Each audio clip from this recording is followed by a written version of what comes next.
Good morning and welcome back to Sandsport Engage. Once again, promising, exciting guests, interesting guests, and joining us in the studio and on the set, it is a Scotty Brandt. Scotty Brandt, first and foremost, thank you for coming to the studio, and how are you doing this morning? Thanks for having me. Yeah, I'm good, thanks. Very well. So Scotty is the new director of sport at Hellenic. A new job, I'm sure must be quite nerve-wracking. But sorry, just to start off this conversation, I know you coached in England and also taught for 15 years. How's that been coming from England to Zimbabwe, that kind of like culture shift in terms of school? How have you adjusted to that? Yeah, it's been quite a big adjustment, I would say, but it's been great coming back home. It's nice to see that things are still in place and the country's still running well from an educational perspective. I find in the UK, I worked in the primary sector, so junior schools. You get a lot of what we term helicopter parents. So there's a lot of involvement from the parents. Being director of sport at the academy, there's a good support network. It's a fairly new school in the grand scheme of things. It doesn't have the same heritage as your St John's, your Peterhouse, your Falcon. It's only, I think it's about 16 years old. It was only opened in 2008. But the adjustment's been good. You've got your normal third world problems that I've had to adapt to, transport, all of that sort of stuff. But it's been really good, thanks. Okay. And a follow-up question to that is, what brought you back to Zim after years in England? So I married a British girl. She wanted to leave the UK, and obviously I had strong ties with Zimbabwe. It's always been home for me. I come back 2-3 times a year, and I've always had a big passion for sport. So I've always been in the sports sector, mainly education. And when I came back here, I was actually working remotely from the UK. And then the opportunity at Hellenic came up. It was a really good opportunity that was sold to me. So it was quite an easy decision to make the move permanent. We were only going to come back semi-permanently for about 6 months. But yeah, so here we are about a year later. Okay. Oh, that's great. So give us as you said, fairly new school. And Hellenic obviously is trying a whole bunch of stuff. How does that look like as a new sports director, also having, as Sips pointed out, just the level of sports and you trying to get them there? How's that coming along? Yeah, it's coming along well. It's been a huge learning curve for me. I've only been with the school since April. Yeah. So I've only done one term, which was obviously mainly rugby and hockey, and girls soccer as well, which is good. I guess the main selling point for me was that I've got huge ambitions for sport. There's a lot of opportunity within it in terms of being able to teach kids resilience, teamwork, all of those normal sporting factors. But I've my biggest point to the directors at the academy was that I want to look at the bigger picture. So there's a huge amount of investment going into it. We don't have the heritage like I alluded to earlier. So what my main passion is to looking at the culture within. Seeing how I can influence the culture to be able to drive sports, have a good balance with the academics and the culture, which the school is really well renowned for. And yeah, like I say, that big picture, it's all about the process, not the outcome.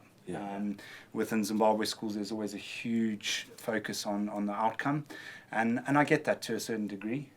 But for me and my coaching group of staff, I really want to focus on the process, making sure that the process and the detail going into the process is intricate, and then the outcomes will be a byproduct of that.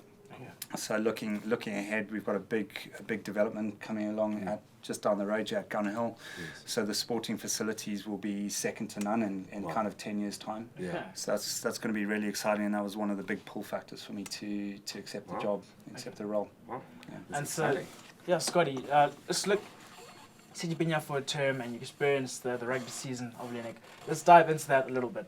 So obviously, director of sport, a new job for you. You've seen Hellenic, you've heard about them. Their sevens is really good, and their 15s at times they do tend to struggle a little bit, especially against the bigger schools. So heading into next year, is Hellenic still opting to keep the big fixtures such as Peterhouse, Falcon, St John's in their fixtures list, or are you going to maybe shake it around and see what you can do, and maybe develop from there?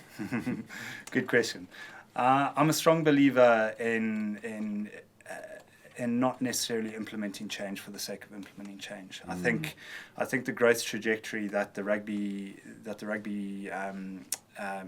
in the academy has grown to is really shown over the last kind of 5 years. We've hit a number of milestones. So my predecessor, Liam Middleton, who's now the director of schools, he worked closely with Danny Hondo, who's the teacher in charge, well-known figure within the rugby community. We've hit some really important milestones. They've implemented a development program. It's the first time that we've had a third team fixture. We've managed to fulfill a third team, which shows a good amount of growth from the younger ranks. And the younger ranks are really strong. We're putting a strong focus on being able to recruit students that are well-rounded athletes that naturally develop into good athletes from a rugby perspective. We definitely going to keep on the fixtures. We welcome those fixtures because we want good competition within the country. By having good competition, it means that the whole sport will grow naturally, which we're seeing. We're seeing the likes of having good competitions. I saw previously on your earlier set, Heritage here. We had a brilliant competition fixture against them. I think we drew 15 all against Heritage. They've got some really good development coming through. So that's what. For me, coming from the UK background, there's a lot of investment in education and sport as a whole, whereas in Zimbabwe, the cultural difference I find is that everyone likes to keep their cards close and have the best players and the best this, because there is such a small pool of athletes and schools actually as well. So it's in all of our best interest to make sure that the competition stays strong and healthy, and we maintain those historical fixtures against other schools. So in that regard, I don't want to change too much. I mentioned milestones. Our first time playing Peterhouse away and home, which is really good for ours, and in that regard, we managed to see a lot of development from the away fixture at Peterhouse and the home fixture, and also St John's. I'm not actually certain, but I think that's the first time that we've had a full fixture against St John's, and that's building bridges between Hellenic and St John's, another Harare school, another competitor, which is really positive. So, in light of your question, I don't want to change things up too drastically. Yes, it goes in waves, the strengths of the rugby. We've got some really good under 15 groups coming through. The first team had some great successes. We had the third team. So I'm keen to continue to grow on that pool of players that we've got. So we've got a lot of different programs coming through, strength and conditioning, etc. We don't have a lot of resources on site, like I alluded to. We've got the new Gun Hill site coming along. So that'll be a prominent feature within our program. We've got a strong link with the hub, whereby we utilize their facilities and their coaching expertise to be able to grow our strength and conditioning, to make sure that we can develop the sevens players, because that's a unique individual athlete sport. Yes, it is a team sport, but it's much easier to be competitive at a smaller sport with a school like ours, which is a lot smaller than your traditional Falcon, St John's, Peterhouse. So yeah. And so Scott, I got a follow-up question. So in recent years, Hellenic, they do academic scholarships, which is good, but when it came to sport, they were quite reluctant. I think this year there was introduction of one boy who was in sports scholarship. Is that something you guys will be looking to take forward, maybe introduce more sports scholarships? It's always a difficult one to speak about. Yes, there has been scholarships in the past, but we don't look at it on an individual sports basis. We want, at the academy, we're a strong believer at looking at the holistic and what we can provide children with in terms of their culture, their sport, their music, academics, etc. So we look at well-rounded students and look to grow it from there. I don't think there will be any further developments on having a full-on scholarship program or anything like that. I'm a strong believer of investing in the current group of students that you've got and improving the processes that you've got within the school, rather than having to go externally to try and poach from other schools or anything like that. So yeah, does that answer your question? Yeah, it does. I'm intrigued with that, because definitely expanding on that. I totally agree with you. So you're looking for holistic players, and then let's look at small schools like Ruzawi and Falcon. Contrary to what people believe, people think they're in massive numbers, but they're actually a small pool of people, and there's boys that just rotate around. And same with the ladies, they rotate around many sports. So definitely there's aspects of that. So expanding on that, what I was intrigued on is like, what like on the rugby side, you've done well from your coaching perspective. You've got it's jam-packed indeed. Yeah. And I think it's also a culture thing. So it's a two-pronged question. A, what type of coaches are you looking for? And B, how do you get the boys' mindset into, because what I've heard from the kids, obviously, with doing commentary, is, oh, we don't have numbers, oh, we don't have this. And yet you've just showed that, hey, it's possible. How do you get around that? So first, those two questions. Yeah. So some good questions there. Coaches, we've got a strong group of coaches. Obviously, with Liam Middleton and his background in rugby, Danny Hondo, his background, they've got a good network of coaches around them that want to invest heavily into it. So I think that's the biggest thing for me is looking for coaches that want to invest in themselves. They've got strategic passion for development, not only for themselves but for the players, so that you can be unique in your approach, be adaptable, and work with the group of players that you've got. So yes, people always come down to that age-old phrase of we've only got a quarter of the size of St John's, Falcon, Rosawi, whoever you want to look at. So we've also got I'm also looking for coaches that have a strong link with the primary school. So the primary school's growing into a 3 grade entry, which naturally is going to give us a bigger pool of players that comes, bigger pool of pupils that come straight through into the academy, rather than us having to go to your Sharons, your Westridge, etc. Gateway, all of those sort of schools. So we've got a strong development plan for rugby going all the way from grade 1 all the way through, which naturally we can see those milestones within the students coming through. So I guess passion for development within the coaches, people that are strong communicators, and I say strong communicators in terms of being transparent. Working with parents, not against parents. I alluded to earlier the helicopter parents. We want our parents to work with us. We want them to be on board. We want them to know what our processes are within reason. But knowing what our processes are and what our development plans are, and not focusing on the results. A lot of coaches are very results driven as well, because they understand the pressure within the Zimbabwe community that you need to have results. Whereas I'm strongly against that to a certain degree. Within your older age groups, your open age groups, yes, competitiveness is huge. But within the junior ranks, there's a lot of learning within sports. That's the nature of sport: winning and losing, drawing. And there's a lot of life lessons that the pupils can learn from those. So that's the pupil's perspective. Your second question, sorry, remind me. I was saying the mindset of the kids. So what I've noticed, a big thing is, I think when I was talking to Dan Hondo and a few of your coaches earlier on, and Liam as well, I remember this is like last term, and you're saying, how do you get over so kids showing up like minutes before a game, instead of showing up an hour, getting warmed up, getting ready, the whole mindset's like, I've arrived. And I've seen that's not only something that Hellenic struggles with, but other schools, but I think more so because you don't have the numbers, so it's more detrimental to you guys. I think naturally there's a factor.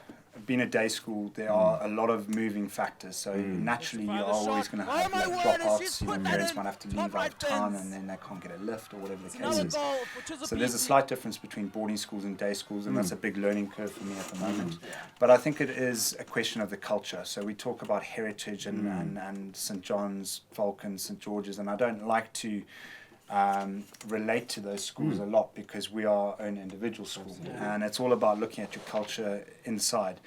What does that culture stand for? How do the players know what that culture is? So there's a lot of investment in us looking at our culture internally, not saying that it needs to be changed or anything, but certain elements need to be highlighted. So I know previously the Hellenic first team used to be called the Knights. Recently, in previous years, they've been changed over to the Spartans. So it's looking at that Spartan philosophy, that culture, and making sure that everyone from Form 1 upwards knows what that culture is, something that they can buy into and it's tangible. Yeah.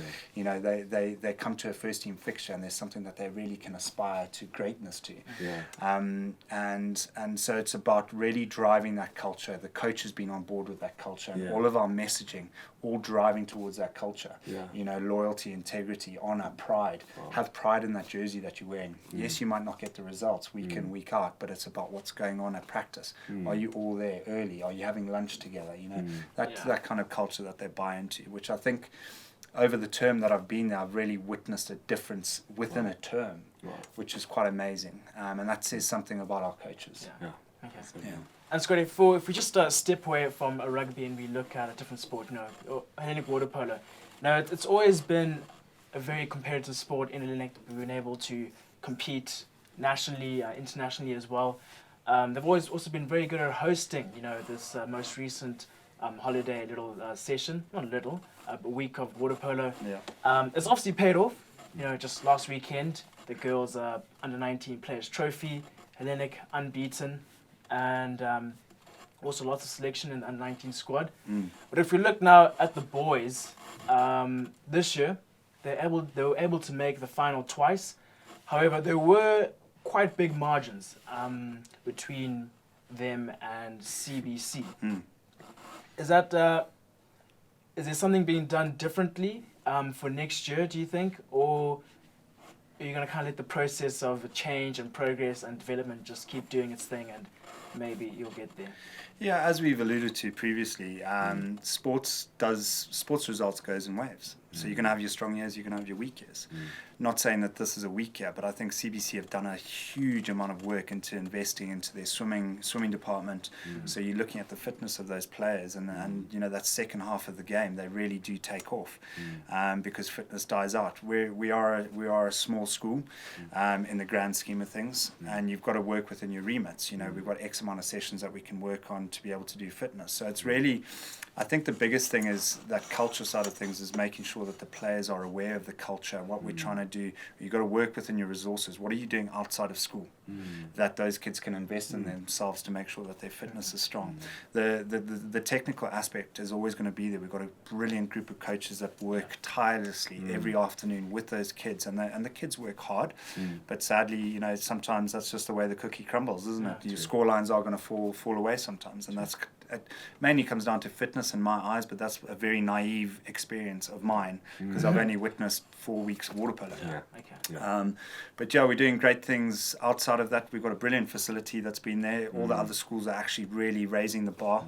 You know, you've got Peterhouse who have recently developed their pool. Falcon's got a second pool now. CBC are developing a new swimming pool as well, which is going to be FINA accredited. So it's going to be another big facility, and it's going to just raise the bar of water polo. So I wouldn't dismiss other schools really raising their standards within the next 5 years, and we're gonna have a much more healthy, competitive environment for water polo. Yes, we've been hugely successful over the past few years, but no, definitely I wouldn't. Like I said, I'm not one to change things immediately. I want to come in and I want to experience what Zimbabwe sport's all about. I haven't been part of it for 15 years, and then see how I can work with the coaches to make sure that our processes and our culture is correct to be able to hopefully have the outcomes that we desire. Yeah, and just a follow-up question on that. I was there at Saturday and I was able to talk to a coach who knew what CBC were doing, and he said that CBC had been training throughout the entire year, so it also included the winter term. And it's paid off. So maybe looking at next year, I know you're a holistic person, you don't want to just look at specific sports, but school as a whole, you know, your mental health, physical health, your education as well.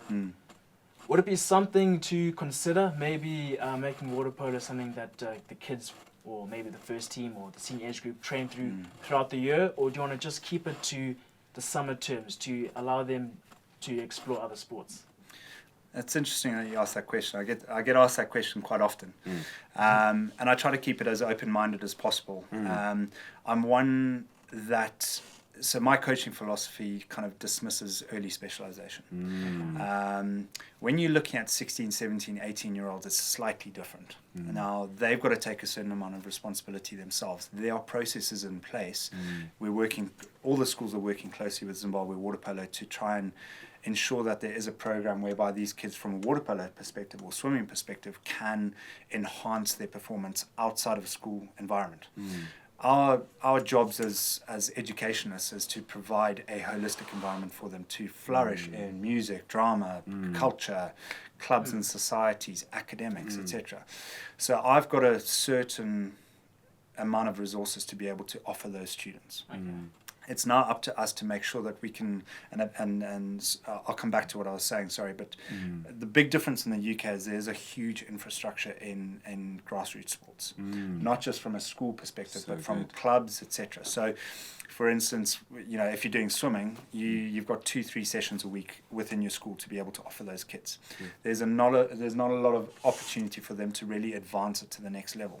So it's really up to the schools within Zimbabwe to be able to develop that link between the national governing bodies to make sure that there are resources available for those kids to develop. So whether you look at triathlons, athletics, basketball's not huge within our schools, but there's a good club fraternity. So, excuse me. So how can we develop that? And how can we make sure that our students, our parents all know about those? And I think that will really raise the standard to be able to put Zimbabwe on the map, because we, as Zimbabwe, have an amazing pool of talent. But often when they're 16, 17, 18, if they're excelling in athletics, rugby, swimming, they go to the States, they go to Europe for water polo, they go for, you know, there's a lot of Hellenic students that go off to Europe to play water polo, or Australia to play water polo, or America to do athletics. You know, what can we do to harness this potential and really grow sport within Zimbabwe? And it's a journey. And I think, you know, after the recession in 2008, you know, you saw a large dip in everything. Whereas now, how can we all rebuild? How can we invest back in our community and really take it to the next level? Well, I love that you bring that up, because culture, I think it all still comes back to culture. And I 100% believe that, maybe because of the schools I went to, it's like culture is a big thing and you buy into that. And even just answering like Sib's question on that, before I ask you my question, it's like I look at CBC and Hellenic. The difference is Hellenic holistically, each individual player is phenomenal water polo player, but they aren't a team compared to CBC. If you talk to CBC, you see the unit that they are. So you may talk about the whole year, them training. I know that's what Craig keeps bringing up. I'm like, no, your boys are actually a unit compared to the Hellenic boys. As much as I enjoy them, and they'll be like, what Marshall's saying? I'm just like, when it comes down to it, they're not a team. They're not a unit. There'll be individuals in between, because every boy in that team can do so. So I wouldn't really count Hellenic out. I just think it's just that culture thing coming in a big space. But I'm also intrigued with that, because obviously we're talking about sports, and I agree with you that, you know, look, holistic, you got to look at it. Like, you're a small school, you can't just have someone playing water polo the whole year, you know, because that's not going to, in another sports that's going to hold you down. But what sports are you guys going to, considering you're a small school, and yes, you have all these facilities, but there's tons of sports out there. What are going to be your core sports? Are you going to, or maybe like the grassroots sport to get people involved? I don't know if you know what I'm saying, because I mean you need to have some core sports. So what will those be? Yeah, so you say all of these facilities. We're very limited in our facilities that we've got to offer. Like I said, we've got Gun Hill, which is probably one of the main reasons I took on the role, because there's a huge development going on, a multi-million-dollar complex across the road at Gun Hill, which is going to have bespoke rugby, bespoke cricket, bespoke hockey pitches. So we're going to have an AstroTurf there. We're going to, for the first time, have an indoor sports hall, whereby we can actually utilize that to develop the athletes themselves. From the hockey perspective, maybe we might have a climbing wall to be able to build up athletes from there. Basketball may become something that we look at. It is very difficult with the resources we've got at hand, namely the pupils. The moment you diversify too much your sport portfolio, you dilute what your offering is. So you might have 5 sports instead of 2 in a term. The moment you offer those 5, you dilute the excellence or the ability to perform and compete well in those other 2 sports. So it's a process that I'm always willing to be a part of in terms of developing. I'm a strong believer in offering lots of different things from a younger age, because you then get a more diverse range of athletes. When you get to the academy, it's a slightly different story because you do need to, there is pressure on winning and winning and performing. So there's a portfolio, and we look to diversify it by adding in certain sports, and it goes in waves. We're really strong in archery, for instance, and that's a good indicator of that. But it's not a mainstream sport. So we look at how we can develop our different levels of sports. Soccer is a club for the boys at the moment. Whether we look to evolve that in coming years, that might be something that we are able to do when the school grows, because the school is growing. But it's a journey, it's a process, and it's not something that I can implement change in immediately. I think that's this excitement of, as you know, when you're new, but also your ex-Zim person that's back, and then a standard with Zimbabweans, like, we want immediate results, and you're like, oh guys, hold on, like, we gotta take a step by step. So that's so exciting. So Hellenic, right, you're in there, how you settled in? Yeah, it's been really welcoming coming in there. The parents it's actually a breath of fresh air coming from a primary sector in the UK, coming over here. The parents trust you. They allow you to do that. When they need to step in, that's fine. And we've got a good relationship to be transparent with one another. And I think as long as the parents understand that I am a very welcoming person to hearing their opinions and thoughts, as long as they hear mine and they understand my processes and my department's processes, then I'm happy. The staff are very welcoming. We've all got a good understanding of all the different departments and how we all intricately work together. So yeah, Hellenic it's a really nice environment to step into. It's very different from my background of Falcon. So understanding the processes there and the kids knowing what they can and can't do and how respectful they are, etc. But on the whole, I think it's been a really positive move for myself and my wife coming back here. She's been welcomed into the community as well, so it's been really good. Really good. Very good. Cool. Well, Scotty, thank you again for taking time out of your day. I'm sure you've got a busy schedule and a busy diary, but thank you for coming to the studio, and it's been good having you. Yeah, thanks very much for having me, and I hope we continue these sort of sets. Yes, please. Scotty, would love to have you again, for sure. We'd love to have you. All right, perfect. Well, that's been Sandsport Engage, and we will see you guys next week.